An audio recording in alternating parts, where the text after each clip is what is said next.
Halo, hai, Assalamualaikum warahmatullahi wabarakatuh. Kembali lagi bersama saya, Chandra Gumelar. Nah, di audio atau di video kali ini, saya akan membahas suatu materi yang cukup simpel, cukup sederhana, namun bisa berguna bagi kita dalam kehidupan sehari-hari. Gimana kabar kamu hari ini? Semoga kita semua dalam lindungan Tuhan Yang Maha Kuasa dan insya Allah kita akan selalu mendapat keberkahan dari Yang Maha Pengasih dan Maha Penyayang. Kali ini saya akan membahas suatu materi yang cukup menarik, cukup asik, cukup simpel, dan biasa kita lakukan dalam kehidupan sehari-hari. Namun akhir-akhir ini kebanyakan orang itu sulit melakukan ini. Hal yang akan kita bahas kali ini adalah 3 kata ajaib yang insya Allah mampu mengubah hidupmu menjadi lebih baik. Teman-teman, saya nggak tahu kehidupan kamu seperti apa dan bagaimana. Tapi saya percaya ketika kita mempunyai banyak masalah, salah satu penyebab masalahnya adalah hati kita yang belum lapang. Kalau kamu mau menerima satu keajaiban, kamu harus tahu, keajaiban itu datang pada orang yang hatinya lapang. Nah, untuk kita bisa memiliki hati yang lapang, orang itu harus sudah bisa memaafkan siapapun. Sekali lagi, siapapun yang pernah menyakitinya. Saya tahu, saya tahu nggak gampang buat maafin orang tuh. Saya pun pernah mengalami situasi di mana situasi yang tidak menyenangkan. Mungkin mengalami sakit hati, dikecewakan, kamu mungkin sayang sama dia, kamu cinta sama dia, kamu percaya sama dia, kamu udah percaya banget sama dia, tapi kamu dikhianati sama dia. Saya tahu teman-teman, saya tahu teman-teman perasaan seperti itu. Dan saya pun paham betul bahwa maaf itu gampang, tapi untuk bisa memaafkan total, itu susah. Kali ini saya akan sharing, bagaimana sih caranya untuk mendapatkan atau memiliki hati yang lapang. Cara yang paling efektif untuk memaafkan orang yang telah menyakiti kamu adalah dengan cara, ya betul, mendoakan. Mendoakan dengan doa yang tulus. Waduh, gimana ya? Dia kan udah nyakitin gue, udah bikin gue kesel. Masa gue harus doain dia dengan tulus lagi? Kan kan susah buat gue gitu tuh. Nah, justru itu teman-teman. Justru itu. Karena susah atau nggak gampang, di luar sana masih banyak orang yang hatinya penuh penyakit dibanding hatinya yang lapang. Kenapa? Keajaiban itu hanya datang kepada sedikit orang saja. Karena keajaiban hanya datang pada orang yang hatinya lapang.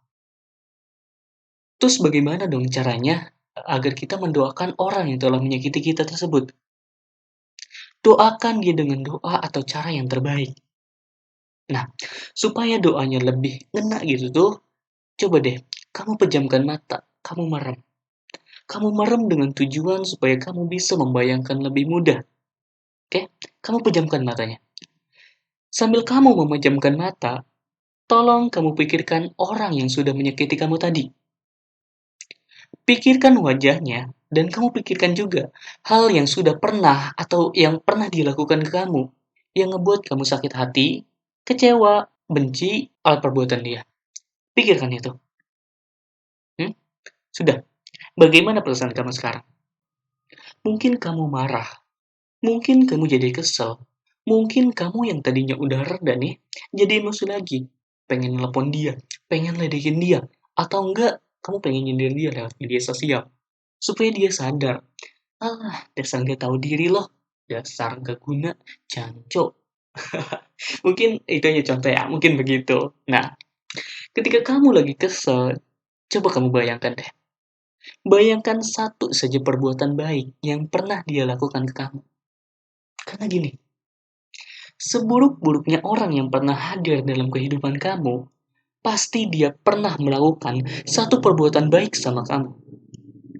Sekarang kamu pikirkan deh, kamu pikirkan perbuatan baik apa yang masih bisa kamu ingat yang pernah dia lakukan atau yang pernah dilakukan oleh orang yang pernah nyakitin kamu tersebut. Pikirkan dengan jelas. Sudah? Sudah dipikirkan dengan jelas? Nah, ketika kamu memikirkan perbuatan baik yang pernah dia lakukan sama kamu sadar gak sih? bahwa dia juga sebenarnya sama seperti kamu, yang mana kamu pun gak mungkin sempurna melakukan perbuatan baik 100% dalam hidup kamu. Pastinya kamu pernah mengalami sekali, 2 kali, 3 kali, ataupun mungkin sering menyakiti orang lain. Betul? Nah, bagaimana nasib orang lain yang tidak sengaja kamu sakitin itu? Apa dia bisa menerima perbuatan buruk kamu? Belum tentu. Nah, tapi yang harus kita sadari itu kamu, orang yang menyakiti kamu, dan orang-orang yang jadi korban yang kamu sakiti. Kita semua ini sama-sama manusia biasa, yang artinya di mana pernah melakukan kesalahan ataupun suatu kehilafan. Sekarang setelah kamu sadari, bukankah tidak ada gunanya perasaan dendam dan marah kamu kepada dia, orang yang menyakiti kamu? Sekarang kamu tarik nafas deh. Sekarang kamu tarik nafas yang panjang. Lalu keluarkan perlahan lewat mulut. Ulangi itu beberapa kali. Lalu rasakan, gimana perasaan kamu sekarang? Udah lebih baik ya? Gimana? Udah mulai lega? Udah cukup mulai lega ya? Kenapa?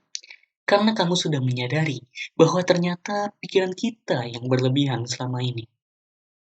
Setelah kamu menyadari bahwa kamu dan dia itu sama-sama manusia biasa, sama-sama manusia biasa yang pernah melakukan hilaf atau kesalahan, saya minta tolong ke kamu.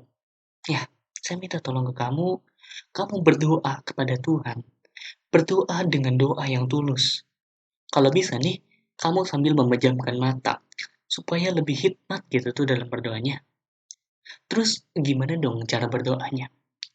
Doanya itu dengan mendoakan semoga dia diberikan kebahagiaan, diberikan kesadaran, diberikan keceriaan, dan katakan kepada Tuhan, "Iya Tuhan, saya sudah mengampuni dia. Saya sudah memaafkan dia. Dan ya Tuhan, saya ikhlas. Saya ikhlas ya Tuhan." Ketika kamu berdoa seperti itu, saya yakin akan ada suatu perasaan ketenangan dan kelapangan dalam hati kamu.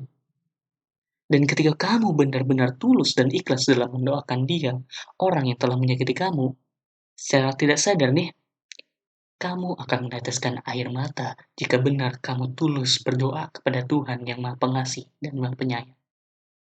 Nah, setelah membahas kata maaf nih, kali ini saya masuk pada poin pembahasan yang kedua, yaitu kata tolong. Ya, teman-teman, banyak dari kita terlalu menyepelekan kata tolong ini. Kita kadang lupa atau mungkin tidak terlalu peduli untuk mengatakan tolong ketika meminta bantuan kepada orang lain. Terlebih ketika dia merasa mempunyai umur yang lebih tua, sehingga dia sering melupakan kata tolong. Dengan merasa dia lebih senior, dia bertindak sesukanya. Padahal, dengan mengatakan hal sederhana seperti tolong saja, itu merupakan sebuah penghargaan untuk orang yang akan membantu kamu. Dan mampu memberikan impact atau dampak yang besar. Saya ambil contoh. Misalnya kamu nih sedang asik-asiknya bersantai. Terus ada teman kamu bilang, "Eh, ambilin handphone gue dong." Atau, "Bukain jendela itu dong, gerah nih." Gimana respon kamu? Hmm? Dengan nada dan kata yang seperti itu, kira-kira apakah kamu mau membantunya? Atau malah kamu jadi kesel ngedengarnya?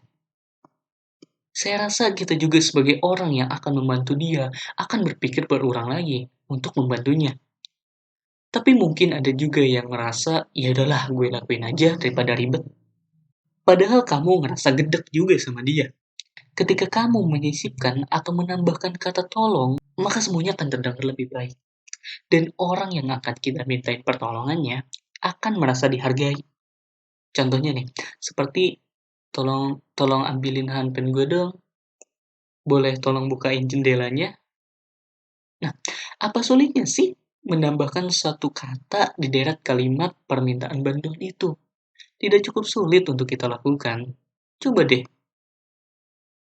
ingat, menggunakan kata tolong itu tidak akan pernah membuat diri kita terlihat rendah sebagai orang yang meminta bantuan. Saya ulangi, menggunakan kata tolong itu tidak akan pernah membuat diri kita terlihat rendah sebagai orang yang meminta bantuan. Malahan di sisi lain, hal tersebut justru akan menandakan bahwa kita saling menghormati orang yang hendak memberi bantuan kepada kita. Karena kita tidak selalu dalam keadaan baik-baik saja, suatu saat kita akan mendapatkan suatu kesulitan. Jadi, jangan lupa kata tolongnya ya. Kita masuk kata ketiga, yaitu terima kasih. Nah, teman-teman, kebanyakan dari kita secara tidak sadar selalu melihat dunia itu jauh ke atas. Secara tidak sadar, kita selalu menginginkan sesuatu yang dimiliki oleh orang lain. Kamu lagi jomblo lihat teman kamu punya pacar, kamu iri. Kamu punya pacar ngelihat teman kamu yang jomblo ngerasa bebas, kamu iri. Kamu lihat teman kamu pergi ke sekolah bawa motor, kamu iri. Kamu udah punya motor terus ngelihat teman kamu pergi ke sekolah atau ke kampus bawa mobil, kamu iri. Selalu ada hal yang membuat kamu menjadi iri. Padahal, hal yang paling bisa membuat kamu puas seketika juga adalah kata terima kasih. Coba deh, sekarang coba kamu ucapkan kata terima kasih. Ayo coba katakan, terima kasih. Kalau kamu ikut mengucapkan kata terima kasih bareng saya tadi, dengan mengucapkan terima kasih saja, rasanya plong gitu loh. Padahal kita nggak tahu apa sih yang diterima kasihin. Bener nggak? Coba kita ucapkan lagi terima kasih. Terima kasih. Enak ya? Sekarang kamu sambil merem deh, sambil mengucapkan kata lagi. Kamu bayangkan hal-hal yang sudah kamu miliki. Mungkin bagi kamu yang sudah memiliki pasangan, kamu bayangin muka pasangan kamu tersebut. Kamu pikirin kebaikan pasangan kamu. Kamu katakan, terima kasih ya Tuhan, karena saya memiliki pasangan yang baik. Bagi kamu sekarang yang masih mempunyai orang tua yang masih hidup, coba kamu katakan sambil kamu bayangin orang tua, kamu kamu katakan deh, kamu katakan terima kasih. Terima kasih karena orang tua saya masih hidup. Bagi kamu sekarang yang masih sehat, yang belum divonis apa-apa sama dokter, kamu bayangin deh kesehatan kamu. Kamu nikmatin kesehatan kamu sambil kamu mengatakan, terima kasih ya Tuhan. Saya sehat dan rasanya begitu enak luar biasa. Terus bayangkan dengan detail, apa sih yang ada di depan kamu yang kamu miliki. Kamu ucapkan terima kasih. Jangan lupa kita ucapkan terima kasih ketika kita bersyukur, karena terima kasih inilah yang akan membuat efek berbeda bagi jiwa dan hati kamu. Praktekkan deh, coba. Nah, sekarang untuk kata terima kasih ini, tolong berikan setiap malam ucapan kepada diri kamu sendiri. Terima kasih akan 10 hal yang sudah kamu miliki. 10 hal setiap malam yang sudah kamu miliki, kamu ucapkan terima kasih setiap malam sebelum tidur. Contohnya kayak tadi, ya Tuhan, saya berterima kasih karena saya masih mempunyai ayah yang masih bersama saya saat ini. Ya Tuhan, saya berterima kasih karena saya dalam keadaan sehat walafiat, dikelilingi dengan orang-orang yang baik kepada saya. Saya ucapkan terima kasih. Sambil merem ya, sambil menjamin mata kamu bayangin ayah kamu bayangin kesehatan yang ada dalam diri kamu bayangin orang-orang baik yang ada di sekitar kamu. Nah, kamu ucapkan terima kasih. Kamu punya handphone, kamu punya pasangan, coba deh, kamu bayangin sambil merem, ucapkan terima kasih setiap malam sebanyak 10 hal. Betul, 10 hal yang sudah kamu miliki. Ketika kita sudah melakukan itu teman-teman, saya yakin hati kita akan jauh lebih plong. Dan ketika kamu mampu memanfaatkan kata maaf, tolong, dan terima kasih yang saya sampaikan tadi, percaya atau enggak, hati kamu akan 10 kali lebih lapang daripada sebelum kamu mendengarkan audio atau video ini. Namun, itu semua tidak akan berguna kalau seandainya kita tidak menerapkan apa yang sudah saya sampaikan tadi. Teman-teman, keajaiban akan datang kepada orang yang hatinya lapang. Dan untuk mendapatkan hati yang lapang, jadilah pribadi yang mampu memberi arti untuk hidupmu dan orang-orang di sekitarmu. Oke teman-teman, terima kasih sudah menonton video atau audio kali ini. Saya Cakra Gumelar. Thank you.